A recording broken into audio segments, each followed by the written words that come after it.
Halachot of Lashon Hara. We are beginning a new section today. This section, the author writes, based on the Chafetz Chaim, is reporting on one's sins in regards to Amitecha-A. So what's this reference to? So we said this in the beginning, that what? The Torah says, Lo telech rachil be'amecha. You shall not be a peddler amongst your nation. And we defined once briefly earlier that Lashon Hara is applicable to people who subscribe to and are part of your nation. We said it's obviously only about Jews, and we said before that we don't speak about non-Jews either because it's a bad habit. But it's not necessarily asur, but it's a very bad habit.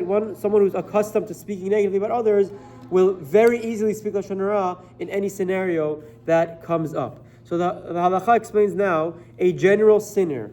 What's the reactions to sins of different categories? We'll speak today about a Talmid Chacham. Relating that another person's sin is Lashon Hara, obviously.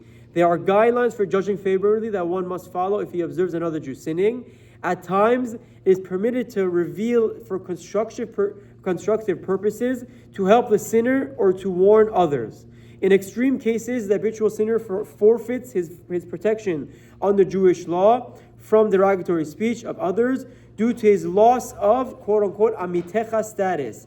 The parameters for this will be explained in the next section below. So again, we're discussing, all Jews have this protection by the halacha that protect others from saying negative about them.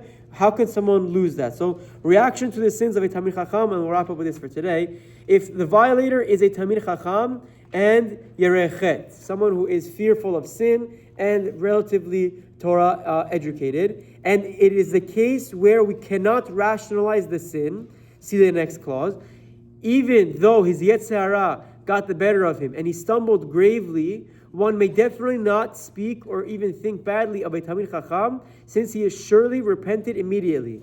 So this is the Chafetz Chaim. He says that when it comes to Talmidei Chachamim and the leaders and the rabbis and the communities, we have to give them benefit of the doubt, even if we saw them do something that there's no explanation for. A clear-cut mistake, everyone is human, he messed up. You still can't judge him negatively because, okay, you saw it, you know for sure, there's no ifs, ands, or buts, but you assume he did teshuvah.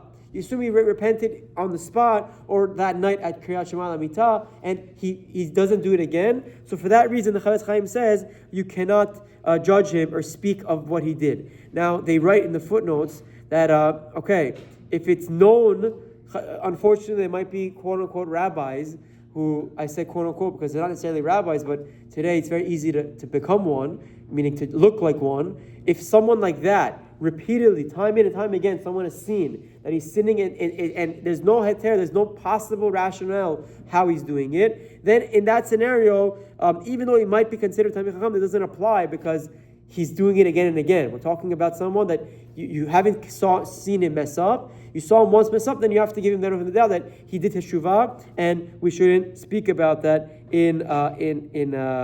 shouldn't speak about that at the next continuously. We'll continue with reactions to different types of people in the upcoming days. Have a wonderful day and Shabbat Shalom.